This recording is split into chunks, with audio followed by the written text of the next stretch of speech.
subframe has now been set up. Check to make sure that it's plumber level. This is an important step as the real benefit from this system is that it creates a perfect zone to work from. The support clip base plates are now installed onto the channel. Again, the positioning is double checked.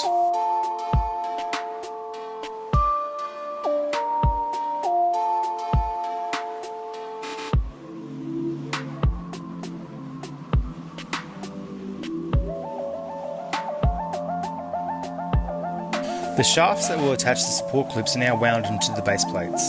The exact cavity has already been determined.